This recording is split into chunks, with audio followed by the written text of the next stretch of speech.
Listener dan sahabat yang bergabung, terima kasih. Wow, ini komentarnya banyak ya pagi hari ini ya, bicara tentang Hari Anti Korupsi gitu ya. Ada yang katakan, ya kalau nggak mau ada korupsi di kantor gajinya gede lah gitu. Nah, bener nggak tuh fasilitas besar itu mencegah korupsi? Nanti kita tanya ya. Karena banyak juga kasus-kasus gaji udah gede juga tetap korupsi gitu kan ya. Lalu kemudian ada yang mengatakan, ini dia ya dari Pak Agung ya yang bergabung bersama kita dari Yogyakarta. Pengalaman Pak Arfan ya, saya beberapa kali punya kafe itu akhirnya bangkrut karena karyawan korupsi gitu ya. Pembelian purchasingnya tuh banyak yang bocor katanya seperti kayak gitu. Jadi udah dengan segala sistem katanya ya, tetap aja 2 kali dia bikin F&B kafe gagal. Jadi menurutnya mental dan karakter orang yang menentukan sih Pak Arfan. Oke, karyawan yang ngambil ya. Lalu Ya, kemudian ini ada juga komentar dari Mbak Fani yang bergabung bersama kita dari Lampung ya. Nah, sama katanya ibu-ibu juga kalau belanja suka korupsi tuh katanya begitu ya. Minta tambahan terus.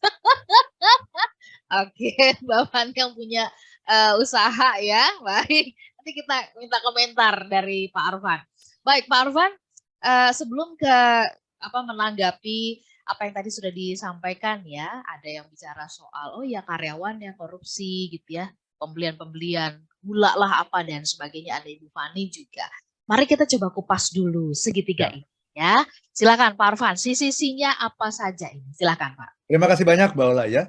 Jadi ini boleh dianggap sebagai segitiga pengaman, boleh, ya. Boleh ya. Tapi ini segitiga ini sangat powerful, ya, karena Oke. ini nanti akan menggambarkan dengan sangat jelas sekali korupsi itu anatominya seperti apa, Hmm. asalnya dari mana, ya. Kemudian komponen apa yang harus terpenuhi sampai betul-betul terjadi korupsi. Nah, komponennya harus tiga-tiganya terpenuhi. Kalau baru satu aja itu belum belum akan terjadi, dua belum akan terjadi. Tapi kalau tiga-tiganya terjadi, baru akan menghasilkan korupsi. Ya, Korupsi. kita mulai dari Oke. yang pertama ya. Baik. Komponen yang pertama dan ini yang sangat penting, pintu masuk dari yang namanya korupsi itu adalah yang namanya intention, Hmm. Hmm. Hmm. niat. Oke. Jadi itu betul sekali kalau di awal tadi ya Mbak Ola mengatakan saya tidak punya niat korupsi. Nah itu, Hmm. kalau Anda mengatakan saya tidak punya niat korupsi, maka selesai semua. Kita tidak perlu bahas komponen kedua, komponen ketiga, nggak perlu. Ya. Karena Ya. memang korupsi itu selalu berawal dari niat, intention gitu. Nah, ketika kita bicara yang namanya intention, apa sih intention itu? Intention itu adalah niat. Hmm. Dan niat itu uh, awalnya dari mana? Awal dari niat itu adalah yang namanya pikiran atau thought. Pikiran ya, thought. Kemudian yang namanya intention itu, niat itu awalnya adalah yang namanya keinginan gitu. Hmm. Gitu ya. Nah, kalau kita bicara korupsi dari sudut pandang happiness, maka korupsi itu memang sulit dihindari, Mbak Ola. Kenapa? Karena setiap orang itu secara alamiah gitu ya, keinginannya itu selalu mencari sesuatu kesenangan, Hmm. Hmm. kenikmatan, kemudahan. Ya. Ya, setiap orang itu selalu mencari itu, kesenangan, kenikmatan, kemudahan. Dan setiap orang itu selalu menghindari kesulitan, penderitaan, gitu ya. Hmm. Jadi memang secara nature orang itu kepingin sesuatu yang nikmat, yang menyenangkan, yang Hmm. mudah-mudah saja. Ngapain harus usaha repot-repot gitu kalau bisa sesuatu yang mudah gitu.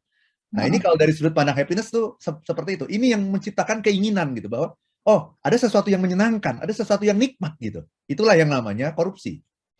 Nah yang kedua dilihat juga kalau dilihat dari sudut pandang happiness, kenapa kita seringkali punya pikiran-pikiran atau keinginan untuk korupsi? Karena dalam diri setiap manusia itu berlaku hukum ekonomi. Hmm. Apa itu hukum ekonomi? Nah, kalau kita masih ingat pelajaran dulu di sekolah dulu ya, yang namanya hukum ekonomi itu adalah dengan pengorbanan Sekecil-kecilnya, kecil-kecilnya, ya kan, menghasilkan keuntungan keuntungan yang sebesar-besarnya. sebesar-besarnya. Ya, ya, ya. Nah, setiap manusia itu punya keinginan seperti itu, bersifat efisien gitu. Jadi melakukan yang sedikit tapi hasilnya banyak. Itu kan merupakan kecenderungan setiap manusia kan. Makanya itu dirumuskan dalam sebuah adagium gitu yang namanya hukum ekonomi gitu. Nah, yang menarik adalah ketika orang melakukan korupsi, itu dasarnya adalah itu, karena dia ingin mendapatkan keuntungan sebesar-besarnya dengan pengorbanannya sekecil-kecilnya. Dan ketika dia bisa korupsi, maka ada sebuah perasaan yang dihasilkan. Bukan hanya senang, tapi menang. Aku merasa menang karena aku mendapatkan sesuatu yang sebetulnya bukan hakku. Aku mendapatkan sesuatu yang orang lain nggak dapat. Yang orang lain pakai cara-cara yang wajar nggak dapat. Aku dapat. Ada sebuah kebanggaan gitu. Kebanggaan yang salah ya. Ada sebuah perasaan menang. Nah itu Mbak Ola yang akhirnya menciptakan keinginan-keinginan tadi itu. Oke. Jadi Ya, ya, memang ya. memang korupsi itu kalau dilihat dari sudut pandang happiness itu sulit diberantas. Kenapa? Karena ya itu setiap orang mencari kesenangan dan setiap orang mencari kemenangan gitu dengan cara yang seminimal mungkin menghasilkan keuntungan yang sebesar mungkin gitu. Itu Oke. Mbak Ola. Itulah yang kemudian menciptakan pikiran-pikiran gitu. Nah, pikiran-pikiran itu adalah api kecil. Nah, pikiran dan keinginan itu adalah api kecil. Tapi karena diulang-ulang terus setiap hari, dan kemudian juga kita melihat banyak contoh di masyarakat, akhirnya dia lama-lama menjadi api besar. Nah, ketika dia sudah menjadi api besar, itulah yang kita sebut dengan intention. Akhirnya kita mengalami yang namanya istilahnya itu kebulatan tekad gitu. Oh, Ya, kayaknya aku coba deh sekali ini deh. Kita lihat deh ya. gimana hasilnya. Kalau nggak dicoba, katanya kan eh, apa? Nanti kita penasaran gitu kalau kita nggak nyoba. Coba deh sekali ini. Kita lihat hasilnya seperti apa gitu. Karena ini keinginan-keinginan tuh makin lama bukannya makin kecil, tapi karena kita Makin ulang-ulang besar. terus, ya akhirnya keinginan tuh lama-lama makin besar, menjadi api besar gitu. Akhirnya ada kebulatan tekad. Itulah yang namanya intention atau niat gitu. Itu Mbak Ola, Oke. komponen pertama ini. Komponen yang pertama ya. Oke, masih ada waktu sebentar sebelum kita jeda. Nanti kita jelaskan di sesi yang berikutnya komponen yang kedua nih Pak Arfan. Ya, jadi komponen kedua ini tidak akan ada kalau komponen pertamanya itu kita bisa kendalikan gitu. Seperti tadi Mbak Ola mengatakan apa di awal sekali sesi kita, Ya, saya tidak punya niat untuk korupsi. ya. Ketika Anda mengatakan itu, selesai. Kita nggak usah Ya, bahas komponen kedua, nggak usah dibahas, apalagi komponen ketiga. Gitu. ya. Nah, Oke. tapi, seringkali kan kita nggak begitu. Kita kan pengen nyoba gitu. Manusia itu punya sebuah rasa yang namanya penasaran gitu. Penasaran itu kan, Menantang gitu ya. coba lah sedikit lah, coba lah gimana sih rasanya gitu. Nanti kalau misalnya ternyata tidak enak, baru dia menghentikan. Tapi Ya. seringkali yang namanya korupsi menghasilkan yang namanya addiction. Nah itu. Jadi udah nyoba sedikit berhasil, nyoba lagi berhasil, terus ketagihan gitu, Mbak Ola. Ya. Nah, komponen yang kedua dari segitiga korupsi itulah yang namanya opportunity. Gitu ya. Jadi opportunity itu adalah faktor eksternal.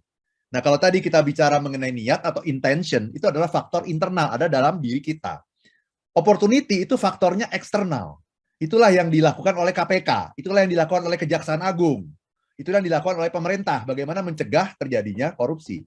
Tetapi yang namanya faktor eksternal itu, Mbak Ola, secanggih apapun sebuah sistem itu diciptakan, ya, yang namanya intention, niat itu akan mengalahkan segalanya.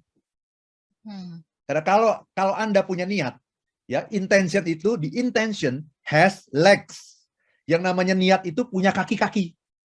Dan ketika kita berniat, maka niat itu akan selalu mencari jalan, Mbak Ola. Oke. Secanggih apapun sistem pengamanan, prevention ya terhadap korupsi dibuat oleh KPK, Kejaksaan Agung dan sebagainya, secanggih apapun, yang namanya niat itu akan selalu mencari jalan keluar. Iya. Dan nanti akan selalu ketemu tuh, ya. Ya. Akan selalu ketemu nanti jalannya apa, entah dengan cara gimana, tahu-tahu bisa terjadi juga korupsi gitu. Walaupun secara opportunity sudah ditutup sebetulnya dengan berbagai macam cara begitu. Oke, pantas ada pepatah lama yang mengatakan di mana ada kemauan di situ ada jalan ya. Betul. Ketika kita punya niat, termasuk niat untuk berbuat baik ya. Kalau niat untuk berbuat baik, ketika kita punya niat, pasti akan ketemu jalan. Tapi ketika kita tidak punya niat, yang muncul adalah excuse. Nah itu kan kalau kita bicara dalam konteks motivasi yang baik ya. Tetapi itu ternyata juga bisa dibawa ke dalam motivasi yang buruk. Ketika kita punya niatnya sudah berbulat tekad untuk korupsi, maka korupsi itu akan selalu mencari jalannya sendiri dan akan ketemu nanti caranya untuk bisa menyiasati sistem yang sudah dibuat gitu Mbak Ola. Jadi opportunity itu sebetulnya nggak akan ada artinya karena kalau tidak ada niat ya. Karena opportunity itu ada jauh sekali powernya di bawah yang namanya intention. intention itulah yang punya power yang sangat dahsyat itu. Itu Mbak Ola. Oke, baik, kita akan bahas lebih jauh tentang opportunity dan kemudian bagaimana kalau ada kesempatan gitu ya di depan kita berhadapan dengan ini nih, bagaimana memutuskan ya. Hati kecil sih enggak gitu ya, tapi begitu dengar suara-suara dari kanan kiri, itu banget sih lo nggak ambil kesempatan ini gitu ya, kapan lagi gitu-gitu kan ada suara-suara seperti itu ya. Kita Iya. bahas di sesi berikutnya. Semua listener sabar sebentar, tetaplah bersama dengan kami dalam Smart Happiness untuk satu sesi yang terakhir ya. Kita bahas mengenai segitiga korupsi. Semua listener dan juga sahabat yang bergabung, sahabat-sahabat yang selalu berpikirnya berbuat baik, berniat baik. Tapi pagi hari ini kita dibukakan tentang segitiga korupsi, bukan mau mengajari Anda korupsi loh ya. Karena hari ini kita sama-sama diingatkan ya, bertepatan dengan Hari Anti Korupsi sedunia loh ya. Jadi bukan hanya Indonesia. Jadi yang melihat dan merasakan dampak buruk dari korupsi bukan hanya Indonesia, tapi seluruh dunia ya, Smart Listener. Baik, kita sambung Pak Arfan. Tadi komponen yang kedua kan adalah opportunity begitu ya. Bagaimana sih kalau misalkan oke lah saya nggak ada niatnya. Tadi Pak Arfan mengatakan oke kalau nggak ada niat pasti yang lain-lainnya gugur. Tapi seringkali kita nih berhadapan dengan kondisi saya nggak niat sih Pak Arfan pada awalnya gitu ya. Tapi di samping kanan kiri saya gitu ya, semua mengatakan bodoh banget sih jadi karyawan. Kapan lagi mau kaya gitu. Terus pengusaha kan enak aja dapat keuntungan kita. Nah, kan suka begitu tuh ya. Kita gitu ya. Jarang ada karyawan mau berkorban buat perusahaannya, nggak susah itu dapatnya itu. Yang ada korupsi ya. Nah, kalau berhadapan dengan kayak gini nih, apa yang harus kita lakukan sebagai person yang berhadapan dengan opportunity itu, Pak Arfan? Opportunity, ya. Jadi begini, semua orang itu, Mbak Ola, semua orang itu adalah orang yang baik. Semua orang itu adalah orang yang berakhlak. Kalau tidak ada kesempatan. Kalau nggak ada godaan ya. Bukan kalau nggak ada godaan, kalau nggak ada kesempatan. Okay. Kalau nggak ada kesempatan, ya. Kalau nggak ada kesempatan, ya semua orang baik. Semua orang itu berakhlak gitu. Kalau tidak ada kesempatan, ya kan? Mau korupsi, tapi korupsinya apa yang mau dikorupsi nggak ada gitu, ya. Nggak ada sesuatu yang menjadi jalan untuk melakukan korupsi. Maka sebetulnya orang baik atau nggak baik itu kelihatannya kalau ada apa? Ada kesempatan. Iya, jadi kesempatan sesungguhnya adalah ujian gitu. Karena kalau nggak ada kesempatan, semua orang itu baik. Bahkan orang yang sudah berniat korupsi saja, sudah berniat nih, tapi dia tidak mendapatkan kesempatan, belum menemukan kesempatan, dia tetap jadi orang baik. Kan kalau baru niat saja, kan niat kan tidak dihitung sebagai kejahatan ya. Walaupun kalau kita lihat dari sudut pandang happiness, ketika Anda sudah berniat saja, Anda sudah cacat. Dari sudut pandang happiness ya, Anda sudah berniat, Arfan Pradiansyah berniat korupsi, coba bayangin. Padahal dia belum melakukan korupsi, saya belum korupsi, tapi saya sudah berniat korupsi. Bayangkan itu. Berarti saya sebetulnya sudah cacat sebagai seorang motivator. Walaupun saya belum bisa dikenakan hukuman gitu. Ya, belum masuk aspek hukum karena saya belum melakukan apapun, tapi sudah berpikir, enak juga ya kalau korupsi ya. Nah, itu aja sebetulnya udah cacat kita. Secara etika kita udah cacat, secara etika ya. Secara hukum belum gitu. Ya, jadi orang itu harus ada dua komponen ini, Mbak Ola. Jadi nomor satu adalah intention, niat gitu. Dan niat ini adalah faktor yang primer, faktor yang luar biasa, faktor penentu sesungguhnya. Yang kedua adalah opportunity, dan opportunity yang menjadi ujiannya bahwa orang itu baik atau tidak gitu. Tetapi bahkan opportunity tidak ada saja, kalau niat Anda begitu besar gitu ya untuk korupsi, Anda akan segera menemukan jalannya. Karena itu adalah hukum alam sesungguhnya, itu namanya mestakung gitu ya. Betul. Tapi ini mestakung secara negatif gitu. Jadi karena kita pingin sekali korupsi, dibayangin terus setiap hari, kemudian dapat bisikan-bisikan dari teman-teman tadi itu, akhirnya apa? Suatu ketika itu akan menjadi kenyataan. Yang namanya opportunity itu akan datang dengan sendirinya gitu. Karena kita selalu mencari itu gitu, Mbak Ola. Jadi hati-hati dengan yang namanya niat, karena niat adalah segalanya. Niat itu very powerful, Mbak Ola. Oke. Kita berangkat ke komponen yang ketiga. Oke. semua yang kedua dan ketiga tidak akan ada kalau intensinya tidak ada. Selesai sampai di situ. Tapi kan ini bersambung. Oke, kita Ya, berhadapan ada opportunity. Nah, apalagi yang kemudian semakin mematangkan korupsi itu nih, Pak Arfan? ya, Ya, very good. silakan. Faktor ketiga setelah intention, opportunity, namanya yang ketiga tuh rationalization, rasionalisasi. Oke, Kenapa? pembenaran ya. Ya, justifikasi, rasionalisasi, mencari pembenaran, mencari alasan yang masuk akal gitu.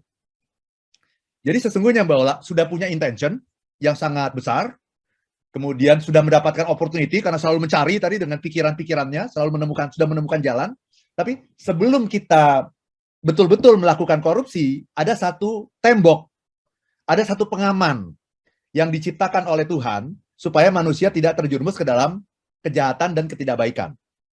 Apa itu pengaman itu? Itulah yang namanya hati nurani. Jadi kita udah mau korupsi nih, udah berniat ya, udah berbulat tekad mau korupsi, mencari kesempatan akhirnya ketemu, sudah dua kan? Nah, kita udah mau korupsi nih, belum tentu jadi. Kenapa? Ada yang namanya hati nurani yang selalu mengatakan, jangan begitu, itu jahat, kasihanilah orang lain, kamu mengambil yang bukan hak kamu, kamu mengambil hak orang lain. Ya, ini bukan sesuatu yang disukai oleh Tuhan. Ini sesuatu kejahatan kemanusiaan. Itu kan selalu ada di dalam pikiran kita kan. Karena kan kampanye-kampanye anti korupsi juga selalu digaungkan di mana-mana.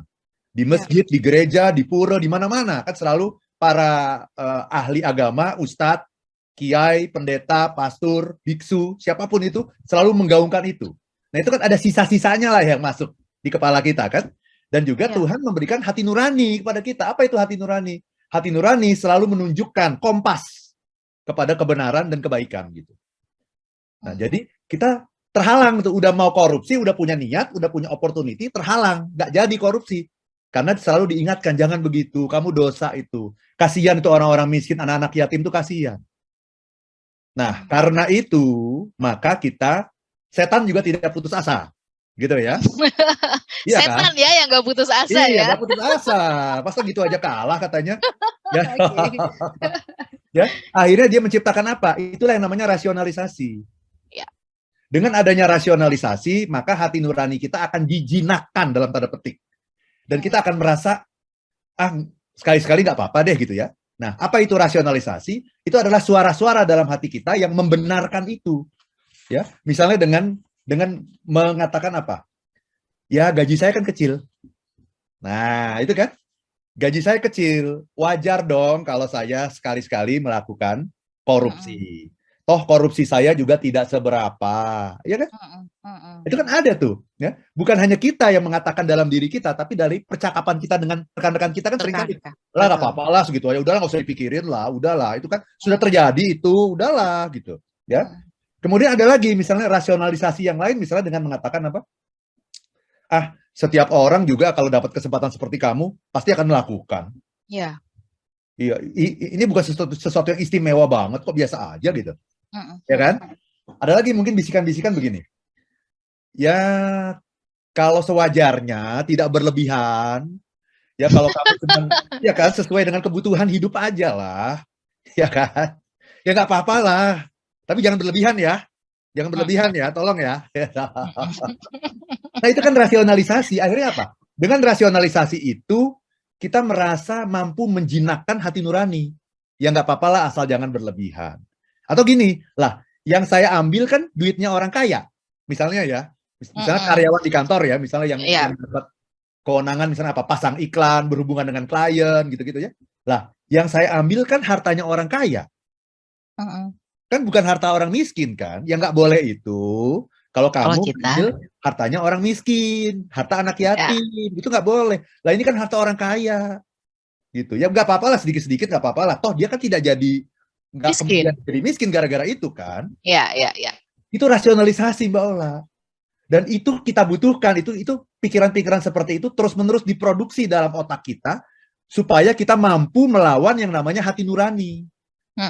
Sehingga akhirnya kita mengatakan iya ya bener lah, nggak apa-apa deh sekali-sekali gitu, nggak apa-apa deh gitu ya, jangan keseringan ya, ingat ya jangan keseringan ya, tapi sekali dua kali nggak apa-apa lah ya. Oh ini kan juga hartanya orang kaya lah yang saya ambil, berapa sih bagi dia berapa sih gitu. Iya. Seakan-akan kalau kita korupsi itu semata-mata kita merugikan orang. Kita lupa bahwa ketika kita korupsi, sesungguhnya kita merugikan diri kita sendiri.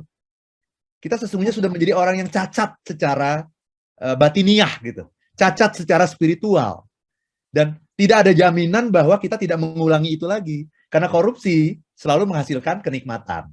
Gitu. Dan orang yang mendapatkan kenikmatan akan cenderung mengulangi hal itu sampai, nggak tahu sampai kapan gitu. Sampai akhirnya mungkin harus ketabrak sama tiang listrik kan gitu kan. Kan pernah ada kejadian itu. Orang yang korupsi terus berhasil terus, kemudian nabrak tiang listrik. Okay. Selesai dia masuk penjara gitu. Oke, baik Pak Arfan. 3 komponen ini mengingatkan kita ya. Nah, merespon tadi apa yang disampaikan oleh smart listener, ya supaya nggak korupsi gaji lebih besar lah Pak Arfan gitu ya. Atau ada yang mengatakan ya ini memang korupsi itu bukan soal sistemnya harus bagus dan sebagainya. Sistem satu hal, tapi karakter orang itu ternyata yang juga jadi kunci. Silakan Pak Arfan. Betul sekali. Jadi ujung dari semuanya itu adalah intention. Makanya kalau khusus teman-teman yang beragama Islam ya, kalau Anda ingat sabda Nabi yang paling terkenal tuh Mbak Ola, itu judulnya adalah kata-kata Nabi itu innamal a'malu binniyat katanya. Wa innamal likulli imri'in ma nawa. Sesungguhnya nilai dari sebuah perbuatan itu adalah pada niatnya. Jadi yang diukur itu bukan perbuatan orang, tapi niatnya. Dan setiap orang tergantung dari apa yang dia niatkan. Nah, itu sabda Nabi, salah satu sabda Nabi yang sangat terkenal gitu. Setiap orang itu tergantung dari apa yang dia niatkan. Dan itu terbukti gitu. Ketika kita berniat, maka walaupun opportunity ditutup, nggak peduli, kita akan cari. The intention has legs. Yang namanya niat itu punya kaki-kaki yang selalu mencari, selalu menemukan jalan gitu. Dan ketika kita berniat, niat baik maupun niat jelek, Mbak Ola, maka kita mengirimkan sinyal ke alam semesta. Dan nanti alam semesta akan membantu kita berkonspirasi untuk mewujudkan tujuan kita. The universe will conspire to make it happen. Termasuk untuk hal-hal yang jelek ini gitu. Jadi intention inilah yang menjadi concern dari kita. Nah, intention itu dasarnya dari pikiran. Dasarnya dari apa? Keinginan. Karena secara pembahasan dari sudut pandang happiness, setiap orang itu menginginkan kesenangan, kenikmatan, kemudahan. Dan itu salah satunya bisa difasilitasi dengan yang namanya korupsi. Maka hati-hatilah ketika Anda sudah mulai punya keinginan, kendalikan keinginan ini. Kalau kita bisa mengendalikan keinginan, keinginan adalah api kecil. Nah itu. Tapi seringkali kita mengabaikan yang namanya api kecil. Dan kemudian kita mengatakan, itu kan cuma sebuah pikiran saja. Hati-hati. Ketika Anda berpikir, maka sesungguhnya secara spiritual Anda sudah cacat. Walaupun secara hukum Anda tidak bisa dipermasalahkan karena tidak melanggar aspek hukum apapun. Tetapi secara spiritual, kita sudah membuka sebuah api kecil dalam diri kita yang nanti akan berkembang menjadi api yang lebih besar. Itulah yang namanya intention atau niat. Dan ketika ada niat, opportunity akan terbuka. Dan ketika niat dan opportunity bergabung, maka kita akan melampaui yang namanya hati nurani itu dengan menciptakan berbagai rasionalisasi. Sehingga segala sesuatu menjadi kelihatan boleh. Menjadi kelihatan wajar dan masuk akal gitu. Kalau korupsinya sekedarnya saja, katanya gitu. Secukupnya gitu ya. Secukupnya saja. Baik, Pak Arfan, mudah-mudahan dari obrolan kita pagi hari ini yang sangat tajam sekali bisa membuka wawasan ya. Gak lagi melulu kita menunjuk keluar, tapi 3 jari ke dalam itu mengingatkan kita gitu ya. Untuk kita selalu eling lan waspodo begitu ya Pak Arfan ya. Betul, ya. Baik, sehat-sehat pastinya untuk smart listener ya, supaya bisa terus berkarya dimanapun Anda berada. Minggu depan kita akan jumpa kembali, demikian juga dengan Pak Arfan. Sukses senantiasa ya, sehat-sehat Pak Arfan. Kita pamit ya Pak Arfan ya. Oke. Saya Landa Lija. Dan saya Arfan Pradiansyah. If you wanna be happy, be happy. Be happy now.